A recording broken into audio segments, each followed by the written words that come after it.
Hey, um, so I just want to give everyone that might be interested an update. I'm a Second Amendment guy and I follow the court system and all that sort of crap.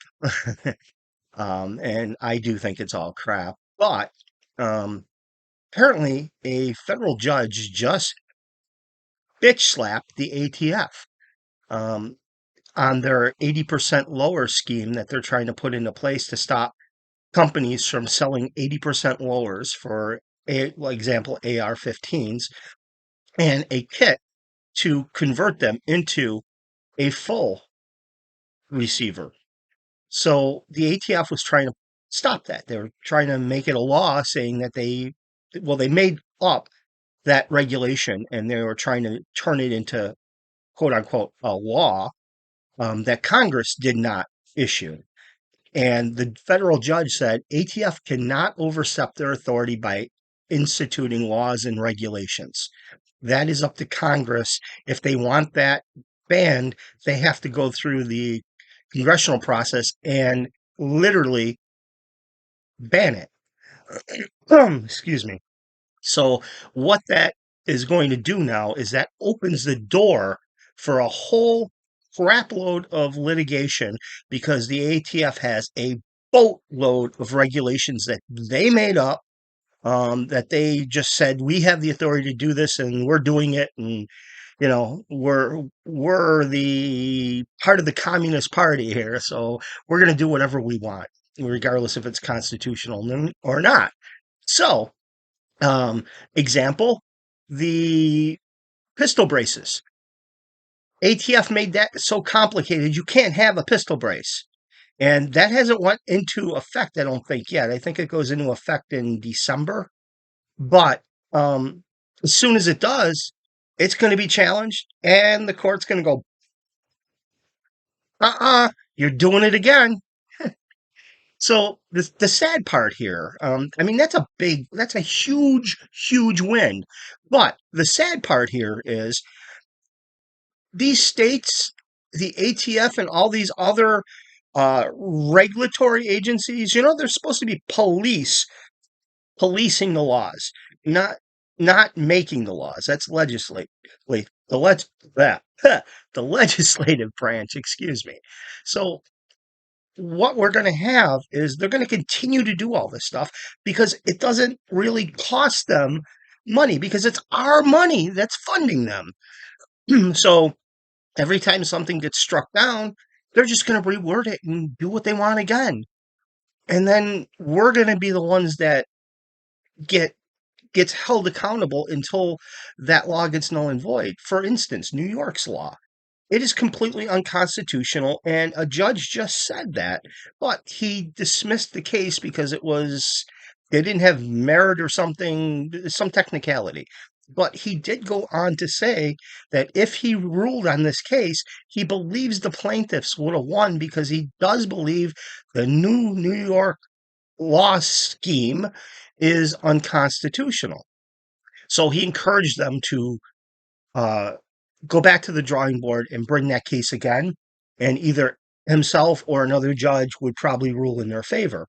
Uh, Excuse me. So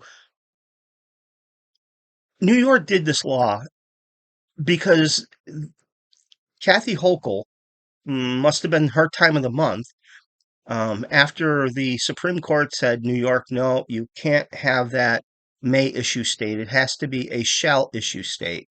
They made a mistake by saying, oh, yes, we acknowledge there can be uh, sensitive places where you can regulate that, people can't carry firearms in the interest of public safety, such as courts, schools. And that's pretty much what they said. And they even went out of their way, one of the justices, I don't remember which one, even went out of his way to say, you can't make entire Manhattan a sensitive place because there's a large group of people in that area. That doesn't work. And you can't say, well, there's a lot of people in a little area and we have police there.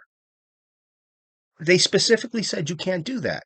So Hochul got her panties in a bunch went to the New York legislator, had them redo this stupid ass law, and essentially they didn't just make Manhattan a sensitive place. They made everywhere a sensitive place.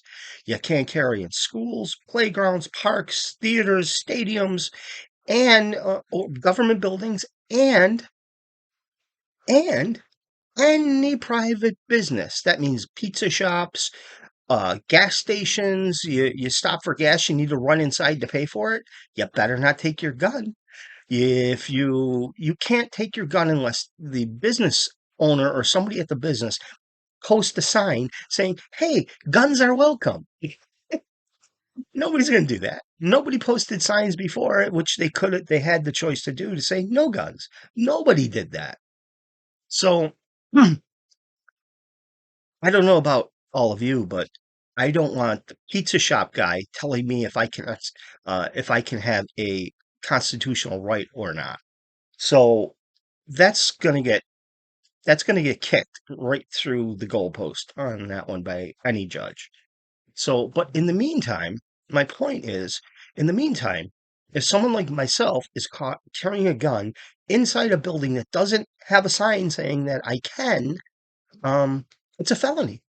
So until this law is struck down, you can't carry in New York. That same exact thing just failed in California. The exact same law. California, the mecca of pussies. Their legislation failed to pass. It didn't even make it to the governor's desk. And he was salivating on getting that thing. That was his pride and joy. You know, he was waiting for that sucker. He had the pen in hand and everything. And they missed it by 2 votes. They even went all the way till like early hours of the morning. They went all night trying to have revotes and trying to 2 votes. They missed it by, because in California, if you don't vote, it's a no. It's considered a no. So what they did was, instead of senators going on record saying no, they just didn't vote. And so yeah, it failed. Oh man, Gavin Newsom is probably still swearing over that one. But my point is, they realized it wasn't constitutional, so they didn't want to go through that.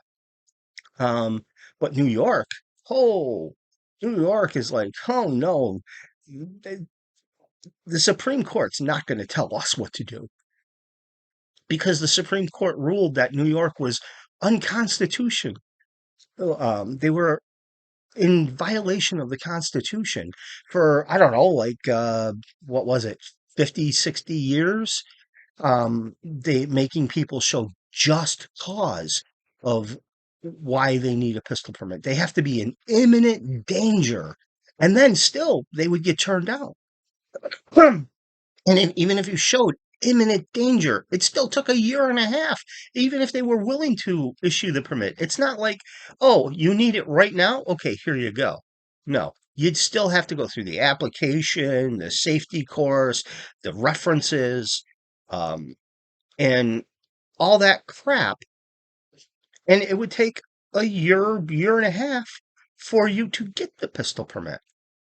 So you might be in imminent danger now, but are you going to be dead from that imminent danger in a year and a half? I say yes.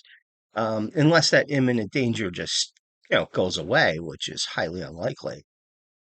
And the very idea that you need a pistol permit, you need a permit to exercise a right. That would be like New York saying, you need to pay us money so we will give you a permit so you can talk in public. Or you give us money and we might give you a permit so, we won't search your house without a warrant. Or um, maybe you'll need a permit to be permitted by the state to have representation in court, to have a lawyer defend you. It's the same thing. Those are all rights. You need a permit to drive a car, but car is not a right. It's not in the damn Constitution. This is a fundamental right. that we have that we're not allowed to use unless a government official says, okay, we're going to let you exercise your constitutional right. So that means the First Amendment, the Fourth, the 14th, the Sixth, the Eighth, all of them are subject to regulation. You can't exercise them unless the government says you can. And ironically, the founding fathers created the goddamn Constitution to protect us from government. It's not to tell us what we can do, it's to tell the government what they can't do. And yet, here it is, turned all the way back around, and that's exactly what they're doing. They're telling us what we can and can't do as far as those parameters that were created by the founding fathers. When they created this, they just got out of a war with a country that was tyranny, a tyrannical government. They didn't have limitations on ammo. They didn't even have a standing army at the time they fought this damn war. It was militia. Everybody brought their own guns. If they didn't have a gun, they couldn't fight. So everybody brought their own personal damn guns, whatever they had. And that's what they fought against the British with. And they won. And then you get assholes like Joe Biden on TV saying, oh, you can't overthrow a government with just guns. You need an AR 15. Well, okay, Joe, thanks. Where do I get my AR 15? Is he selling them? Is he opening it up for, has he got a stash of them and he's going to, unload them from the government? Well, and he goes, you can't own a machine gun. You can't own a cannon. Got news for you, Joe. Creepy sniffing Joe. You can. Common people can own machine guns. They can own cannons. They can own a freaking tank. They can own an AR 15. People do it all the time. You just need special permission from the government. If you want a machine gun, you pay $200 or $400 to the government. You'll wait like 10 months and they send you a little permit, like they call it a tax stamp, and then you buy it. Same thing with silencers. They're not silencers, they're suppressors. They're not like the movies where you fire the gun and it goes poof, poof, poof. No, it's still loud. It's just not hearing protection needed loud. Um, so, I mean, it still goes bang, but not loud enough usually to, if you use the right ammo, to hurt your ears. Some folks still wear hearing protection even though they're using a silencer because it's not silent. But anyways, small rant. My point is, you can buy this. People do own fully functioning tanks, fully functioning fighter aircraft, fully functioning machine guns. Now, as far as regulations goes, if they have the proper permits to load the tank with artillery, or if they, to possess that type of firepower, or if they have the right permits, I guess, to own friggin' air to air or air to surface missiles. They can certainly load the guns if they have that tax stamp for a machine gun. But yeah, it's just a bunch of lies. About a month ago or so, uh, Creepy Joe was up on stage again talking about 9mm ammunition. He says 22. He was told by his experts that at 22 they can like dig that out of your lungs and you'll be okay. But a 9mm will blow the lungs right out of the body. This is the kind of crap that they spew 24/7. They have no idea what the hell they're talking about. And if they really do understand this, they're just blatantly lying, which they do that all the time, honestly. So you never do know which is which. And Creepy Joe Biden, that poor son of a bitch he has dementia or something. Somebody is literally telling him what to say. And he's even having trouble reading what they wrote for him to say. Sometimes he just goes off on a babble rant, and nobody knows what the hell he's talking about. That's our president, by the way. That's who got pushed into office. Not going to say elected because he wasn't elected. I don't think anybody in their right friggin' mind, and trust me, we have a lot of crazy, stupid people, but anybody in their right friggin' mind wouldn't have voted for this asshole. So his time was long past. Even President Obama, former President Obama, who, by the way, Joe Biden was the vice president for, he held off to the last minute before he endorsed Joe Biden for president because he didn't want to do it. He knew what a train wreck it was going to be. He even said, don't underestimate Joe to fuck things up. Joe has been wrong throughout his entire congressional run, throughout his entire life as a congressman or a senator or whatever the hell he was. He was wrong on every foreign policy. He advised not to go after Bin Laden. He advised not to pull out of Pakistan. And what did he do? He pulled out and left Americans there. He just, in the middle of the night, the military said, bye bye. They packed up and left. Left every civilian there to fend for themselves against a enemy force that wanted to kill them with no way out because the enemy came in and took over all the airports. You can't exactly walk home from there. Can't exactly walk to America. So we're screwed.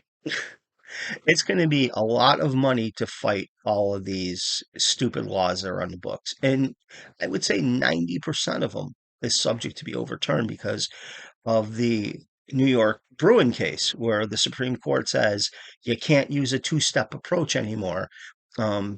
You only can, a judge can only consider, or a court can only consider text and history. So, meaning that back in 1776 or so, whatever their text and that history shows in respect to the Constitution, those are the only things that a court can consider.